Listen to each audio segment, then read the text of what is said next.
साथियों, जय भीम, जय भारत, जय संविधान, जय मंडल, जय जोहार, जय लोकतंत्र, जय विज्ञान। और आज का ये महत्वपूर्ण लाइव जिस पर आपसे काफी चर्चा करनी है।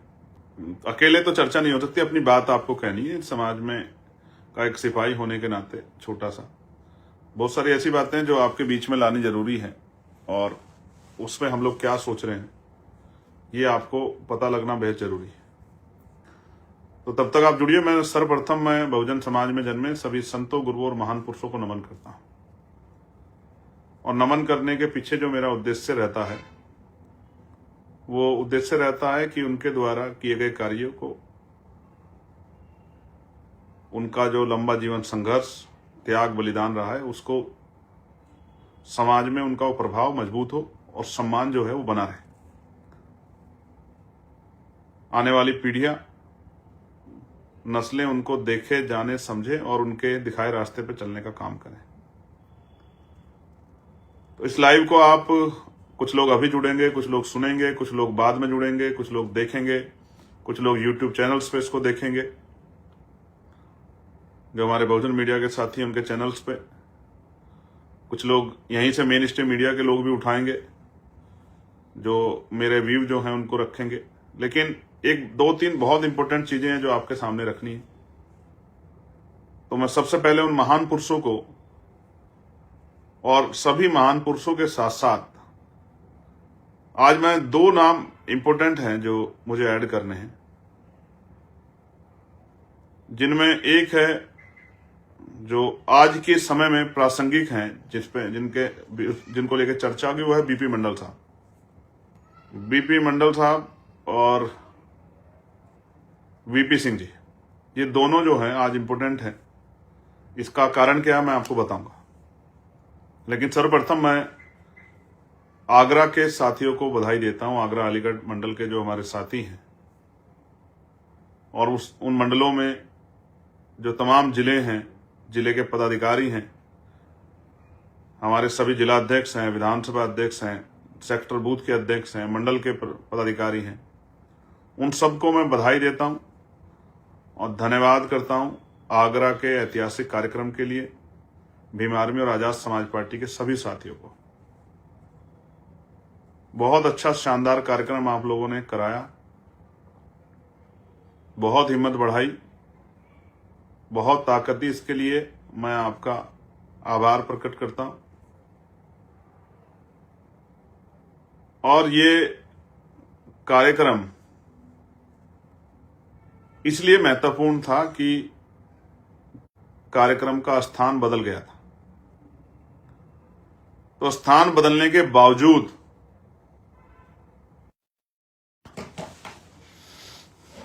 साथियों बड़ा खेद है कि लाइट चली गई थी, इस वजह से नेटवर्क इश्यू हो गए, तो इस वजह से आपसे बात बीच में कट गई थी।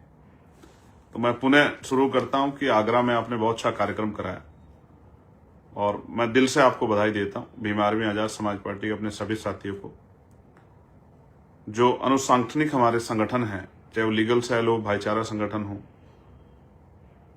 तमाम हमारे साथियों ने, किसान मोर्चा, सब लोगों ने मेहनत की। आप लोग बधाई के पात्र हैं। और जब आप लोगों ने अच्छी कार्यक्रम करा दिया है तो कन्नौज की जिम्मेदारी बढ़ गई है कि कन्नौज वाले अपने कार्यक्रम को और अच्छा कराएं। तो 4 तारीख को जो कार्यक्रम है वो कन्नौज में है, कसावा खेलकूद मैदान, छिबरामऊ, कन्नौज। 4 फरवरी को आपसे मुलाकात होगी कन्नौज में। और मैं आशा विश्वास करता हूं कि उस मंडल के सभी साथी आने वाले दिनों में जी जान से जुटेंगे और अपने कार्यक्रम को सफल बनाने के लिए अपने योगदान को मजबूत करेंगे। गांव-गांव जाकर लोगों को प्रचार प्रसार करेंगे और लोगों को इस कार्यक्रम को सफल बनाने के लिए प्रेरित करेंगे, ऐसा मेरा विश्वास है।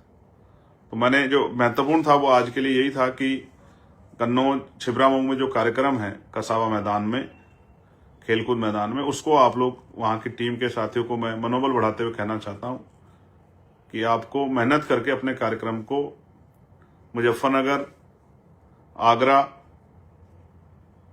और हरदोई में जो कार्यक्रम हुआ था उसके बराबर लेकर जाना है। इसलिए आपको अब से ज्यादा मेहनत करनी है। इस बात को मैं आपसे आग्रह कर रहा हूं कि जब मैं कन्नौज में आऊं तो मैं वहां से भी यही कहूं कि यहाँ के साथियों ने भी मेहनत करके अपने आप को और ये दिखा दिया पूरे उत्तर प्रदेश के साथियों को कि यहाँ इस मंडल के जो लोग हैं वो भी किसी से पीछे नहीं। इस पूरे ही तीनों मंडल के साथियों को, पदाधिकारियों को, भीम आर्मी आजाद समाज पार्टी के हमारे गांव के अध्यक्ष से लेके जिले के लोग, नेता, मंडल के नेताओं को, प्रदेश कमेटी के जो वहाँ साथी रहते हैं, नेशनल कमेटी के, उन सबको मैं कहता हूं कि अपनी जिम्मेदारी को अदा करें और ज्यादा से ज्यादा मीटिंग करके बड़े मजबूत कार्यक्रम को कराने के लिए कमर कसें। ऐसे में आजाद समाज पार्टी के भी तमाम सांगठनिक जो संगठन है उनको, भाईचारा कमेटियों को, युवा मोर्चा को, मेन पार्टी के संगठन को, सबको ही कहना चाहता हूं कि वो भी कमर कस लें। अब साथियों, महत्वपूर्ण बात जो है जिसका आपको पता होना चाहिए, साथियों, सरकार ने एक बहुत ही गैर जिम्मेदाराना काम किया है और वो ये है कि 2011 की जनगणना के अनुसार देश भर में लगभग 30 करोड़ से ज्यादा शेड्यूल कास्ट के लोग रहते हैं और उनमें एक बहुत बड़ा समाज है जो जगत गुरु सतगुरु रविदास जी महाराज में आस्था रखता है। उनको मानने वाले लोग कश्मीर से लेकर कन्याकुमारी तक है। उनकी बड़ी आबादी कश्मीर में है, पंजाब में है, हरियाणा में है, दिल्ली में है, राजस्थान में है, मध्य प्रदेश में है, यूपी में बहुत बड़ी आबादी है, उत्तराखंड में है, हिमाचल में है, बिहार में है, झारखंड में है। एक बड़ी आबादी है जो उनको मानती है और उनके विचारों पे। महाराष्ट्र में है, इवन तेलंगाना में भी और कोलकाता में भी, बंगाल में भी उनको मानने वाले लोग रहते हैं और दुनिया में के बड़े बड़े देशों में भी, अमेरिका में, यूरोप कंट्रियों में भी उनको मानने वाले लोग रहते हैं। उनके गुरुघर बने हुए हैं। अभी इस बार उनकी जयंती 1 फरवरी को है। इतनी बड़ी आबादी के जो महापुरुष हैं जिनकी जयंती, प्रकाश पर्व को वो लोग पूरी दुनिया में मनाते हैं, उसी दिन 1 तारीख को सरकार ने बजट का प्रस्तुतिकरण का कार्य जो है वो रखा है। और कई सरकारों ने पिछली बार मेरे आपत्ति करने के बाद, मेरे कड़े विरोध के बाद और मेरे धरना प्रदर्शन की कहने की घोषणा के बाद गुरुजी की जयंती पे प्रकाश पर्व के अवकाश की घोषणा की थी। उत्तराखंड, उत्तर प्रदेश उन्हीं में से जुड़े हुए राज्य हैं, दिल्ली। लेकिन इस बार केंद्र सरकार ने उसी दिन जो है बजट प्रस्तुतिकरण का कार्यक्रम रखा है। आप ये समझिए, क्या इतने बड़े समाज की भावनाओं का सम्मान नहीं होना चाहिए? क्या जवाब है इसका प्रधानमंत्री जी के पास? क्या जवाब है सांस्कृतिक जो कार्य मंत्रालय देख रहे हैं उनके पास, मंत्री जी के पास? क्या जवाब है इस पूरी सरकार के पास, राज्य सरकारों के पास?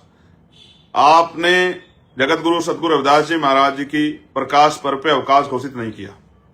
मैं ये पूछना चाहता हूं, कल उनकी पीढ़ियां जो हैं, जो उनकी आने वाली नस्लें हैं या जो उनके छोटे बच्चे हैं, वो अपने कल्चर को, अपनी सांस्कृतिक विरासत को जानना चाहते हैं, अपने धार्मिक स्थलों पे जाके जो है गुरुजी की जयंती मनाना चाहते हैं। हालांकि आपकी सरकार में नई परमिशन तो नहीं हो रही।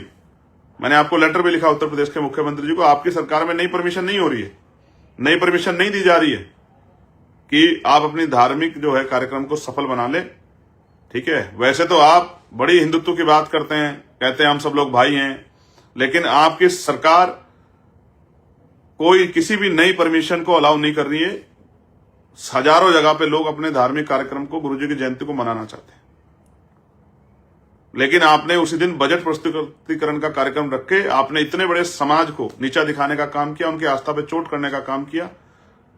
सरकार ने अगर आने वाले दिनों में अगर इस पर फैसला नहीं लिया तो इसके परिणाम अच्छे नहीं होंगे। मैं सरकार को ये बताना चाहता हूं, किसी भी कीमत पे जगत गुरु सतगुरु रविदास जी महाराज को मानने वाले लोग जो अपने परिवारों के साथ रह के अपने जो है धार्मिक कार्यक्रम को करना चाहते थे, उनके मन पे जो आपने चोट पहुंचाने का काम किया है, ये अच्छी बात नहीं। हो सकता है मेरी बात सुनने के बाद आप लोग को इस तरह की घोषणा वगैरह करके जो है कोशिश करो डैमेज कंट्रोल करने की, लेकिन ये अच्छा नहीं। मैं आपको चेतावनी के तौर पे कहना चाहता हूं कि आपके द्वारा जिस तरह से इतने बड़े समाज के मान सम्मान पे ये जो अपराध करने का काम आपने किया, उनको अपमानित करने का काम किया, ये हमारा समाज भूलेगा नहीं। ये कमजोर वर्गों में जो सतगुरु रविदास जी महाराज में आस्था रखते हैं। प्रधानमंत्री जाते हैं बनारस माथा टेकने के लिए, और आप एक तरफ माथा टेकने की बात करते हैं, गुरु जी के आदर्शों पर चलने की बात करते हैं, वहीं उनके गजेटेड अवकाश के दिन जो है आप बजट प्रस्तुतिकरण कराते हैं और कोई छुट्टी आपने घोषित नहीं की है। यह स्पष्ट करता है कि आप कितना जो है आपके कथनी और करनी में कितना फर्क है। तो ये समाज देख रहा है। मैं जानकारी इसलिए दे रहा हूं कि हमारे लोगों को पता लगे कि किस तरह उनकी जो है धार्मिक आस्थाओं पे चोट पहुंचाई जा रही है। इस देश में जिनका राजकाज नहीं होता, उनकी धार्मिक आस्थाओं का कोई मतलब नहीं बनता। ये बात बहुत समझने की बात है हमारे लोगों के लिए। और मैं अपने समाज के बीच में जा जाके बताऊंगा, इस बहुजन समाज के बीच में किस तरह जो है सतगुरु रविदास जी महाराज की जयंती पे इस सरकार ने हमारे इतने बड़े समाज के मान सम्मान को ठेस पहुंचाने का काम किया। मैं आपसे भी अपील करता हूं, जहां आप लोग उस तरह कार्यक्रम करें, नशे से दूर रहें। और ये जो इधर नृत्य कार्यक्रम आप लोग करके जो है ये तो एक तरह का कार्यक्रम करना नहीं हुआ, महापुरुषों को धोखा देना हुआ। आपको चाहिए कि आप विचार गोष्ठी रखें, उनके विचारों को अपने बच्चों तक पहुंचाएं, अंधविश्वास पाखंडवाद को खत्म करके जो है मानवतावादी राज और मानवतावादी बेगमपुरा राज, ऐसा चाहूं राज में जहां मिले सबन्नु अन्न और छोट बड़े सब संबसे रविदास रहे प्रसन्न। इस बात को अपने मन में धारण करके आपको मानवता की बात करते हुए अपने बच्चों को, अपने अड़ोसी पड़ोसी को, अपने जो सामाजिक रूप से जो लोग इकट्ठा होते हैं, सब लोगों को ये संदेश देना चाहिए कि हमें जगतगुरु सतगुरु रविदास जी महाराज के रास्ते पर चलना चाहिए और इस देश को बेगमपुरा राष्ट्रीय जो बने। बेगमपुरा का मतलब बिना गम का राज, बेगम, बिना गम का राज। किसी की जिंदगी में वो किसी भी जाति धर्म का कोई गम ना रहे, इस तरह के राज की कल्पना जो रविदास जी महाराज कर गए, उस पर हमें काम करना चाहिए। अब जो एक और बहुत महत्वपूर्ण वो है विषय, वो है जो आपको सुनना समझना है, वो है यूजीसी के नए नॉर्म्स जो आए हैं। यूजीसी की जो नई गाइडलाइन आई, और आप ये समझिए कि इन गाइडलाइनों को आपको समझना है और इस पे जिस तरह का माहौल बन रहा है, मैं उस पर आपको जागरूक करना चाहता हूं। कई बार मीडिया के साथी सवाल पूछते हैं, लेकिन सीमित सवाल पे सीमित जवाब देना पड़ता है। लेकिन विस्तृत रूप से मैं आपके सामने कई चीजें रखना चाहता हूं। पहली बात तो बहुत सारे ऐसे लोग उसका विरोध कर रहे हैं जिन्होंने उस गाइडलाइन को पढ़ा ही नहीं, जो सिर्फ इस आधार पर विरोध कर रहे हैं, जिनको लगता है कि वो जो जिस तरह का छुआछूत, भेदभाव और रैगिंग और तमाम तरह से मानसिक शोषण जो है SC ST OBC के बच्चों को करते थे, वो नहीं कर पाएंगे। जिनको ऐसा लगता है, वो उनको बड़ी चिंता हो रही है, जो जातीय पूर्वाग्रह से भरे हुए हैं, जो जातिवादी मानसिकता रखते हैं, जिनके जो जातंकवादी हैं, उनको इस बात की पीड़ा है कि अब जो हम शोषण, जो अपना जन्म से अधिकार समझते थे, इन वर्गों का अपमान करना, ये इस पीड़ा से जो है वो हमारे लोगों को तकलीफ नहीं दे पाएंगे। ये उनके मन में बात है। और मैं ये भी बताना चाहता हूं कि ये नॉर्म्स किसी के विरोध में नहीं है, क्योंकि डर उसे लगेगा जो अपराध करेगा। जो अपराध नहीं करेगा उसे किस बात के लिए डरना, उसको किससे डरना? जो अपराध करेगा उसको डर लगेगा, जो अपराध करने की सोच लेके बैठा उसको डर लगेगा, जो अपराध की सोच के साथ आगे बढ़ा उसको डर लगेगा। जो अपराध की सोच ही नहीं रख रहा है, उसको किसी कानून से डरने की क्या जरूरत है? ये वो लोग डर रहे हैं जो लंबे समय से इस काम करते आ रहे हैं। आज उनको लगता है कि अगर ऐसा करेंगे तो उस पर कार्रवाई हो जाएगी। हालांकि बहुत कुछ होने वाला नहीं। आप इस बात को इस तरह से भी समझिए कि 2 अप्रैल 2018 के आंदोलन के बाद सरकार ने कहा था कि हमने SC ST एक्ट को मजबूत कर दिया। कितना मजबूत किया उसका उदाहरण बताता हूं। 7 साल से कम, ये दूसरी तरफ तो कहा जाता है कि SC ST एक्ट बहुत खतरनाक है, लेकिन 7 साल से कम उम्र की सजा जिन मुकदमों में होती है, उनमें अगर SC ST एक्ट भी लगाया है तो गिरफ्तारी नहीं कर रही है पुलिस, और निचली अदालतों से सही, निचली अदालत से उनको बेल मिल जा रही है। ये मैं आपके सामने बता रहा हूं कि कितना मजबूत किया सरकार ने। ये इसलिए कि आपको जानकारी कि सरकार क्या कर रही है, और इसमें बहुत सारे लूप होल, कोई स्पष्ट नहीं है।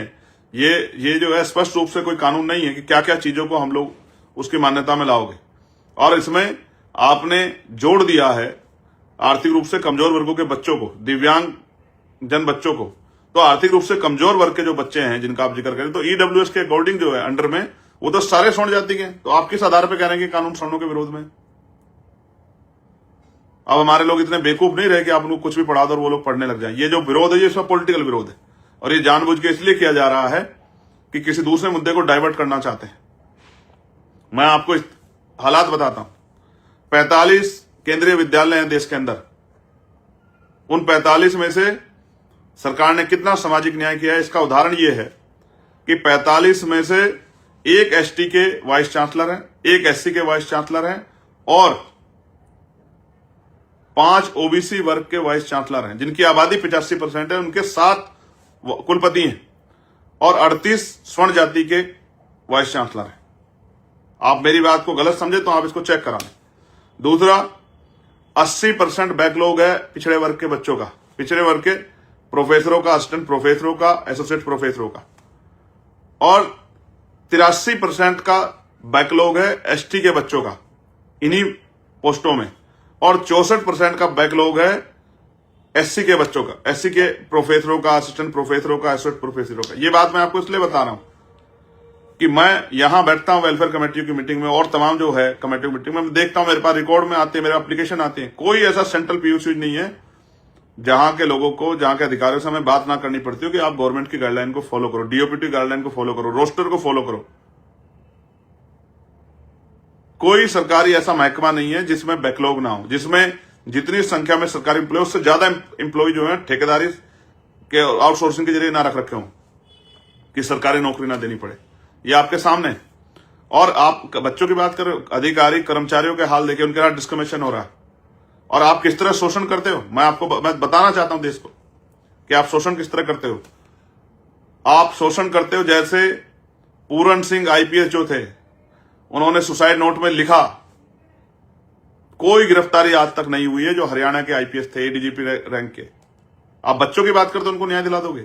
एडीजीपी रैंक के हमारे आईपीएस पूरन कुमार, उन्होंने सुसाइड किया, सुसाइड नोट लिखा कि जातीय भेदभाव के कारण मेरे साथ ये हुआ, तो वो मर गए, लेकिन उस परिवार के ने जिनके खिलाफ एफआईआर की थी, एक व्यक्ति को पुलिस ने अरेस्ट नहीं किया। ये आपके सामने उदाहरण कि तब नहीं, आप बच्चों की बात करें। और बताता हूं, एक हमारी बिटियां हैं टीना ढाबी, जो आईपीएस जो आईएएस टॉपर हैं, सिविल सर्विस की टॉपर हैं। कल वो किसी ध्वजारोहण के कार्यक्रम में थी 26 जनवरी पर, जहां वो पोस्टिंग है। एक उनसे थोड़ा सा जो है खड़े होने में थोड़ी सी गलती, किस तरह से सोशल मीडिया पे उनका मजाक बनाया गया। उनके जो है वो टॉपर है, सारे टेस्ट टॉप करके ही वो आई है, तब पास करके तभी टॉपर बनी है, लेकिन आरक्षण के नाम पे किस तरह उनको अपमानित किया गया, वो पूरे सोशल मीडिया के जरिए तमाम लोगों ने देखा। आपके अंदर जहर भरा हुआ एससी एसटी ओबीसी के बच्चों के प्रति, आप उनका मानसिक शोषण करते हो। बड़े बड़े कॉलेजों में 118% की वृद्धि हो गई है इन जो है इस तरह के क्राइम्स में, तब जाके ये नए नॉर्म्स आए, ये नई गाइडलाइन बनी है। और अभी इसमें एक के रजिस्टर्ड नहीं हो, आप लोग आंदोलन करने चल दिए। ये समझने की बात है। ये आपके सामने है। कब तक इस देश में पायल तडवी या रोहित वेमुला, डेल्टा मेघवाल जो है हमारे बच्चे मरते रहेंगे? इसका जवाब जो है सरकार को देना पड़ेगा। मीडिया में 90% जो है बाहुल्यता सवर्ण बिरादरी के लोगों की है, तो वहां डिबेट हो रही है। डिबेट में बैठ के वो एससी एसटी के लोगों को अपमानित करने का काम कर रहे हैं। और मैं आपको बताना चाहता हूं, बहुत जिम्मेदारी से आपको बताना चाहता हूं कि इस देश में कॉन्स्टिट्यूशन पे सबसे बड़ा हमला तब हुआ जब 10% आर्थिक आधार पर आरक्षण लागू हुआ। उन नेताओं को भी जिन्होंने उसका समर्थन किया, उन्होंने संविधान का जो आधार, संविधान में जो आधार रिजर्वेशन का, उसको कुचलने का काम किया। इस सरकार ने तो कुचला, लेकिन विपक्ष में रहने वाले हमारे लोगों ने भी कुचलने का काम किया अपने चंद वोटों के चक्कर में। और उसका परिणाम यह हुआ कि आर्थिक आधार पर आरक्षण 10% लागू हो गया, जो संविधान का वॉयलेशन था, जो आधार रिजर्वेशन का कॉन्स्टिट्यूशन में उसका वॉयलेशन था। और यहां से तो हुआ उस असंवैधानिक कानून को, उस असंवैधानिक जो पास हुआ बिल, कानून बना, उसको जब चैलेंज किया सुप्रीम कोर्ट में, तो सुप्रीम कोर्ट में बैठे जज, जिनकी जिम्मेदारी थी, जो सारे स्वर्ण जाति के जज थे, उन्होंने उस कानून को भी, उनकी जिम्मेदारी है कि संविधान की व्याख्या करें, उन्होंने भी उस वायलेशन को सही माना। जब संविधान में आर्थिक आधार पे रिजर्वेशन का कोई प्रावधान नहीं है, फिर भी सुप्रीम कोर्ट के जजों ने सिर्फ इसलिए कि स्वर्ण जाति के बच्चों को लाभ मिल जाए, इसलिए उन्होंने उसको सही माना। फिर भी देश ने कोई विरोध नहीं किया। जब 3 दिन में वो कानून बन गया 10% आर्थिक आधार पे, तो भी हमारे नेताओं की चुप्पी से किसने कोई विरोध नहीं किया, क्योंकि SC ST OBC के लोग सामाजिक न्याय को मानते हैं। उन्होंने कहा स्वर्ण जाति में गरीब है तो दे दो, लेकिन उसके बावजूद आर्थिक आधार 10% पे लेते हो और कोटे की जगह हमारी बच्चों को जो पढ़ती है, हमें बच्चों के लेटर आते हैं, कोटे की जगह बोलते हो कि कोठे जो है आप कोठे वाले। ठीक है, जिस तरह से आप अपमानित करते हो, आपके अंदर जहर भरा हुआ है। 75 साल में आप इस जहर को अपने अंदर से निकाल नहीं पाए, आप एक सभ्य समाज नहीं बना पाए। और जब कमजोर वर्गों के लोग तरक्की करते हैं, आपने ऐसे ही मंडल कमीशन का विरोध किया। मंडल कमीशन में भी आपके खिलाफ कुछ नहीं था। मंडल कमीशन में पिछड़ी जातियों को जो है सशक्तिकरण के लिए जो आर्टिकल 340 में प्रावधान बाबा साहब अम्बेडकर ने किया, उस प्रावधान को जो है उस प्रावधान के अकॉर्डिंग जो है तो रिजर्वेशन का जो काका कालेकर आयोग के बाद और मंडल कमीशन बनकर जो रिपोर्ट बनी, जो आयोग बना, उसकी जो रिपोर्ट आई, उस 340 आर्टिकल नंबर 340 को जो है मजबूत, उसके आधार पर जो मंडल कमीशन के जरिए जो है पिछड़े वर्ग के लोग सशक्तिकरण का जो जब ये कानून आ गया, उनको आरक्षण देने का प्रावधान बन गया, तो आपने उसका भी विरोध किया, पुरजोर विरोध किया। आपने कहां था वो स्वर्णों के विरोध में जो आपने उसका विरोध किया? स्वर्ण जाति के जो पढ़े लिखे लोग हैं, समझदार लोग हैं, वो जानते हैं कि इससे का कोई नुकसान नहीं होने वाला। इनसे वही लोग डर रहे हैं जो अपराध की सोच रखते हैं अपने मन में, जो ये सोच के बैठे हैं कि हमें SC ST के जो पढ़ने वाले बच्चे हैं उनको टॉर्चर करना है इस नाम पे। जब आप खुद से आरक्षण लेते हो, आरक्षण का किस आधार पर विरोध करते हो? मैं तो तब मानू जब आप इस 10% आर्थिक आधार पर आरक्षण जो मिला उसको छोड़ दो, तब मैं आपको मानू कि आप आरक्षण का विरोध करते अच्छे लगते हो। लेकिन आप आर्थिक आधार पर 10% आरक्षण भी लेते हो और फिर आरक्षण का विरोध करके SC ST OBC के लोगों को अपमानित करने का भी काम करते हो। ये झूठ जो है, झूठ के सारे कब तक आगे बढ़ना चाहते हो? हमने अपनी आंखों से देखा, हमने सुना, हमने महसूस किया किस तरह से SC ST OBC के बच्चे जो हैं और अभी भी गांव देहात में किस तरह का सलूक होता है। क्या खुले मंच पे कोई डिप्टी चीफ मिनिस्टर कह देता है, सैन समाज को नव्वा कह देता है, नव्वा अपनी बात को रखते हुए, नव्वा समाज किस तरह अपमानित करने का काम करते हैं। आप कश्यप नहीं कहते हो, आप झीवर कहते हो हमारे लोगों को अपमानित करने के।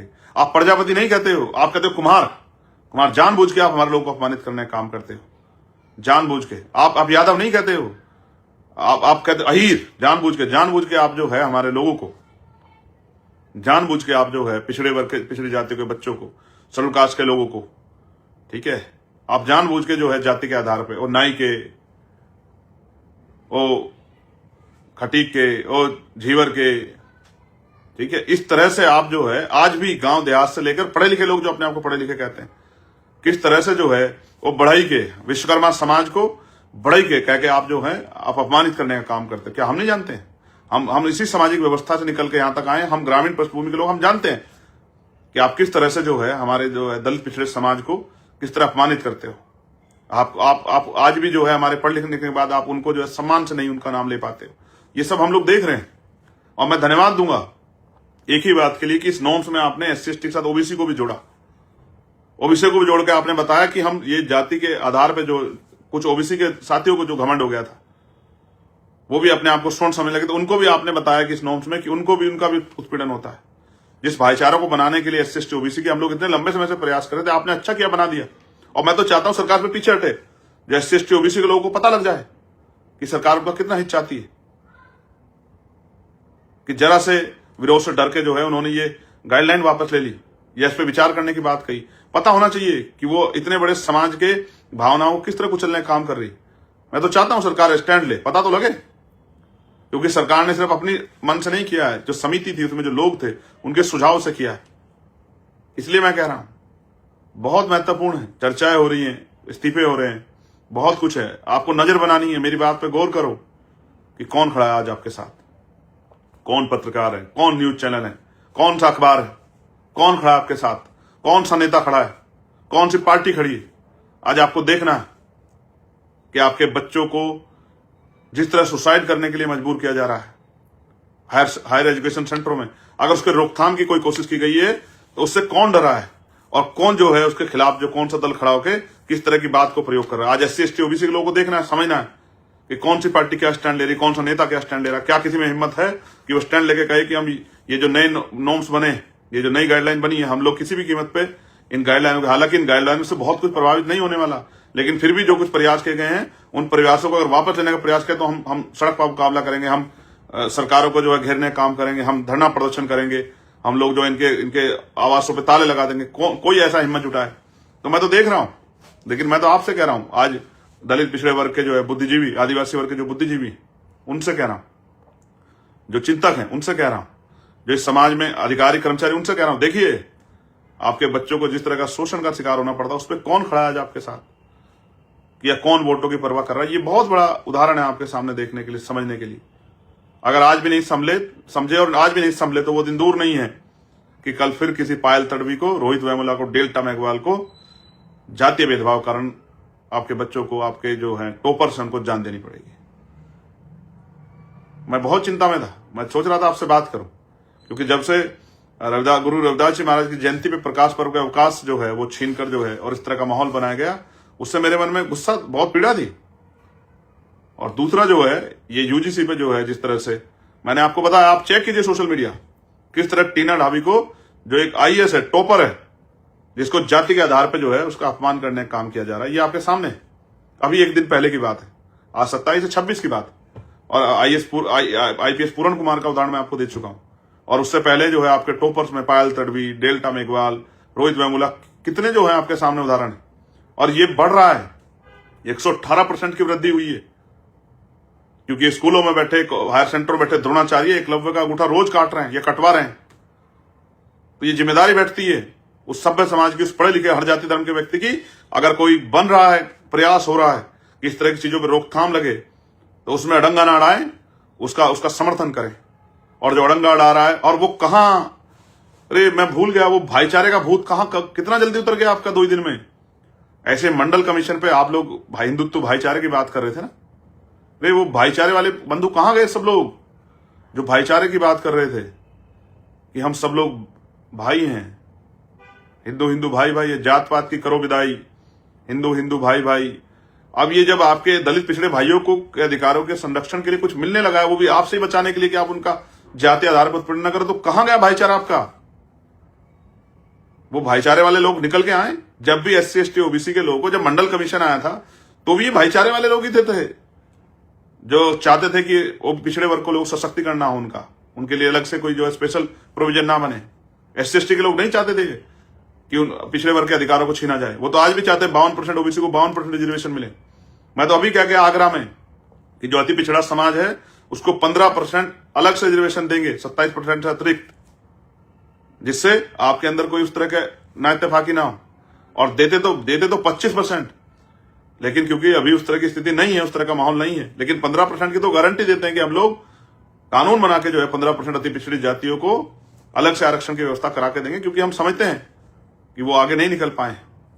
तो मैं स्पष्ट तौर पे कहना चाहता हूं, मैं तो उनको ढूंढ रहा था, वो जो तमाम बाबा और तमाम जो है घूम रहे थे, जात पात की करो विदाई, हिंदू भाई भाई, और तमाम जो रोज वो संगठन घूम रहे थे, पानी पी रहे थे, पिला रहे थे, भाई भाई, कहां गए भाई भाई। अब भाईचारा कहां गया आपका। एक ही दिन में उतर गया भूत भाईचारे का। जब बात आई इन वर्गों के सशक्तिकरण की, इन पे होने वाली हिंसा को रोकने के लिए, तो भाईचारा उतर गया आपका। आप समझो, आप देखो, सोशल मीडिया साइट खोलो, आप गूगल खोलो कि कौन समर्थन में कौन विरोध में, इन चेहरों को पहचानो। कुछ अधिकारियों ने सामान्य जाति के इस्तीफे दिए, वो जानते हैं कि कुछ बदलाव नहीं होने वाला, कोई नुकसान नहीं हो रहा, फिर भी इस्तीफे दिए कि सरकार प्रेशर बने। लेकिन SC ST OBC के नेताओं को उनके उन्होंने मुंह पे टेप लगा लिए। ये भी समाज को देखना चाहिए कि जो इस तरह के आधार पे जो सरकार द्वारा कानून जो है गाइडलाइन बनेगी, जो उस पे जो सहमति से गाइडलाइन बनी, उन पे जो है वो पक्ष नहीं रख पा रहे हैं, तो वो आपके कितने हितैषी हैं। और कौन है जो आपके लिए हर तरह की मुसीबत उठाने के लिए तैयार है, हर तरह के चैलेंज, जान को दांव पे लगाने के लिए तैयार है। कौन सा संगठन है, कौन सा दल है, ये आपके सामने किसी के मुंह से आवाज नहीं निकल रही है। सबको अपने वोटों की फिक्र है, किसी को इस कमजोर दलित पिछड़े आदिवासी समाज की फिक्र नहीं है। और जिनको फिक्र है वो आपके सामने। आप देखो, यूट्यूब चैनल देखो जिनको आप रोज देखते हो, पत्रकार देखो जो आप देश में आके लिबरल के नाम पे जो है आपके सामने बहुत सारी चीजें रखते हैं, लेकिन आज वो भी जो है सत्यता के साथ नहीं खड़े हो पा रहे हैं। आप देखो उन हैंडल्स को जो बहुत जो है सरकार विरोधी बातें भी करते थे, उनको भी देखो किस तरह से उनके रंग बदले हैं। और वो जो हिंदुत्व का नारा लगा के आपकी गलियों में घूम रहे थे कल तक, भाई भाई का नारा लगाते हुए, उनके भी बदलते हुए चरित्र को आप देखो। और SC ST OBC के पढ़े लिखे अधिकारी, कर्मचारी, रिटायर्ड अधिकारी, चिंतक, अधिवक्ता, प्रोफेसर, मैं आप सबको भी कहना चाहता हूं, SC ST OBC के सब भाइयों को, कि देखो कौन आपका अपना है, कौन आपके अधिकारों पे कैंची लेके बैठा है। आज नहीं खड़े होंगे, आज नहीं सुनोगे, आज नहीं अपने बच्चों का दर्द सुनोगे, तो जब ये मर जाएंगे यूनिवर्सिटियों में तो क्या करोगे कल उसके बाद। अभी तो एक मामला सामने आया, अभी से दुरुपयोग की बात करते हैं। दुरुपयोग तो कितने कानूनों का हो रहा है। CBI जो है, जो जिसके ऊपर गरीब आदमी ये विश्वास करता है कि अगर CBI ने कोई मामला, किसी CBI ने टेक ओवर कर लिया है, CBI जांच हो रही तो न्याय मिलेगा, वो CBI का कन्वेंशन रेट 75%, 25% मामले जो है वो फॉल्स होते हैं। और ED का क्या हाल है, NIA क्या हाल है। अब देखिए कौन सा ऐसा कानून इसका दुरुपयोग नहीं हो रहा। लेकिन जब आपके हितों में कोई गाइडलाइन ही बनी है तो बहुत दिक्कत हो गई है। आज नहीं समझोगे तो निकल जाएगा वक्त। समझिए और संभलिए, और अपने बच्चों की रक्षा के लिए निगरानी कीजिए कि आप अपना खून पसीना और अपना पेट काट के जिन बच्चों को पढ़ाने काम कर रहे हैं, यूनिवर्सिटियों में, हर सेंटर में, किस तरह से जो है वो जातीय उत्पीड़न के शिकार होकर सुसाइड कर रहे हैं, अपनी जान दे रहे हैं, मानसिक पीड़ा सह रहे हैं, और उनकी बात को सुनने वाला कोई नहीं। और मैं तो क्योंकि रहता हूं सिस्टम में, मैं जानता हूं कि सिर्फ वही नहीं, अधिकारी कर्मचारियों के भी क्या हाल है, पुलिस में जो कर्मचारी हैं और सैनिक बलों में जो कर्मचारी हैं, मैं जानता हूं SC ST OBC के क्या हाल है। मुझे कोई बताने की जरूरत नहीं है।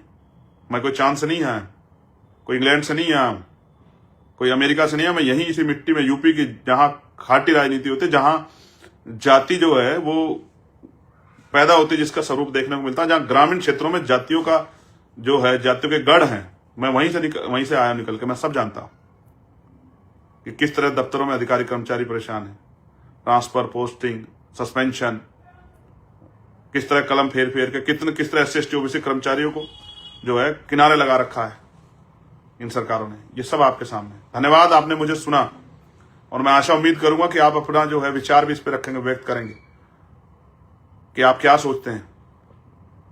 और मैं भी चाहूंगा कि आप नजर भी बनाएंगे कि कौन आपके साथ खड़ा है, कौन आपके खिलाफ खड़ा है, कौन चाहता है कमजोर वर्गों के बच्चों को जो है, जो उनके प्रोटेक्शन में जो गाइडलाइन बन रही है, उनको खत्म कर दिया जाए। कौन नेता, कौन पार्टी कहां खड़ी है, सर्च करो। अपने बच्चों को कहोगे वो सर्च करके आपको बताएं कि किस पार्टी का क्या स्टैंड है, किस नेता का क्या स्टैंड है, किस मीडिया हाउस का क्या स्टैंड है, कौन जो है, और वो कहां है वो पत्रकार साथी जो सरकार के हर जो है कानून में उनकी अच्छाइयां गिनवा रहे थे। आज क्या हुआ?